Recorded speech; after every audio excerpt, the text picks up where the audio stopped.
let's talk about, and I don't know if we've ever talked in depth about this, about Taboo Tuesday, the first cyber pay-per-view, kind of the precursor to what they're doing now, where you text, but the fans, you would call in or text or email your vote on what you wanted the match to be. Right. Now, all the matches on the show were, let's say Kane versus Undertaker in a cage match, street fight, or no DQ. Right. It doesn't matter what the match is. It's whatever. Right. All of them except for one. And it was Chris Jericho as the Intercontinental Champion against one of a possible 20 contenders. Yes. And I just saw Kevin Dunn a week ago, and I told him, I was like, I hated you that day. Because there's 20, I'll tell my side and you tell your side. There's 20 contestants, and the fans vote in. And I said to Kevin, can you tell me, 2 or 3 hours before, can you tell me who the top 5 are? He's like, no. I'm like, come on. Can you tell me who the top 10 are? He's like, no. So this is real. And anyone at home is like, oh, come on. This was real. So I had to go and get everyone. Remember, I had to get everyone in a room. Yeah. And I walked to every guy and said, what's your finish and what move do you like to do? And this is like Rosie, Chuck Palumbo, Stevie Richards, Jonathan Coachman. Yeah. It's funny because I remember when you came to me and you're like, Shelton, if I did this, do you know how to? And I remember saying, Chris, don't worry, I know all your stuff. Yeah. Like, oh, thank you. Thank you. Because I remember, okay, I don't have to worry about you, Shelton. I said, Jay, Christian, you come up with everything. And Batista, I talked to Batista a bit because I thought for sure it would either be maybe you, but I thought it would be Batista, Christian, or Coachman. Because I thought people would vote him in as a joke. Right. Right? And I remember saying to Vince, I said, I think it might be Coachman. He goes, well, if it is, you're going to have to match them. I said, well, yeah, it's going to be a 10-second match. I'll just take your Taboo Tuesday and shove it up your ass. So they gave me no warning, no sign. And once again, this is my side of it. I go to the ring, and then I'm waiting there, and then they finally show Shelton Benjamin, and out you come. So how was it on your guys' end? Were you guys in a room, or how did it work? Do you remember? Well, for the most part, that whole day, I honestly, and despite at this time, this is when I was getting a lot of, a big push, Yeah. And so you were the new kid on the block, right? Yeah.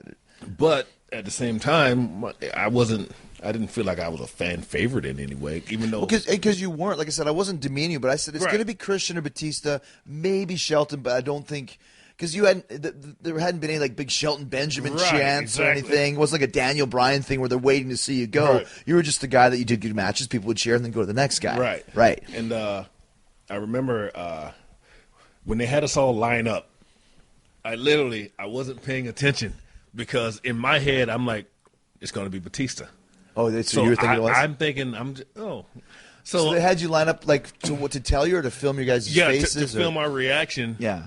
So I'm sitting there just basically twiddling my thumbs, not thinking about a match or anything because I am sure, Batista, I think he was in the Evolution doing the he was. So in my head, I'm going, well, it's probably going to be Dave.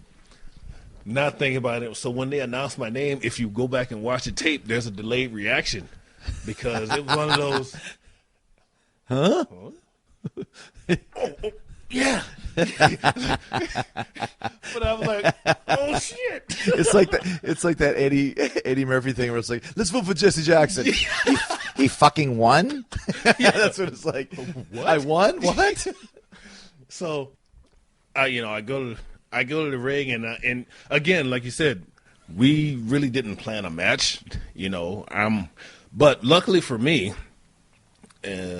I'd been working with Eddie and Chavo a lot. Right. And Eddie and Chavo, while working with me and Charlie, a lot of times, most of the time, when we first started working, they would hide from us. They didn't want to go over a match. They just wanted to go out there and call it. Eddie loved to call it in the ring. And for the first couple months, for me and Charlie, that we were screwing up all of his spots and everything, and there was a big blow up, and then we finally said, "Look, you got to at least tell us the spots because we're new. We just don't know them." Right. And so he explained the spots to us, and then for the next 8 months, we never called the matches. So in my head, I'm thinking, okay, I'm just going to listen to Chris. Well, and the funny thing is when you got called in, your name got called because we didn't know a finish or anything. Yeah. And Kyoto tells me, okay, as you're coming to the ring, Kyoto tells me Shelton's going over. I'm like, okay, Shelton's going over with his finish. I'm like, okay, what is it? Because I don't think I asked what your finish was. Right. And I remember Kyoto was like, and I was like, what? He said, fuck you, my man.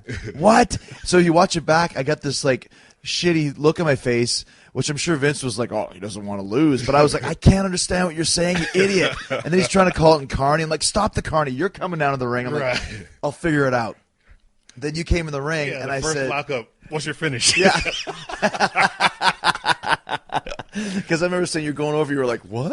Yeah, what's your finish? You're like, T-bone suplex. So I'm thinking in my head, I'm not sure what that is, but I'll figure it out. So then we went and had, it was probably a 15-minute match or so, and we called the whole thing on the fly. And it's still, to this day, one of my favorite matches. Yeah, I tell people all the time, for me, that was a huge milestone. One, for my career, but two, that gave me an extra confidence because I could go in there and just listen. Right. You know, in a pay-per-view situation, and we pulled that off without a hitch. Like I don't think remember there was a glitch of any kind. Nothing.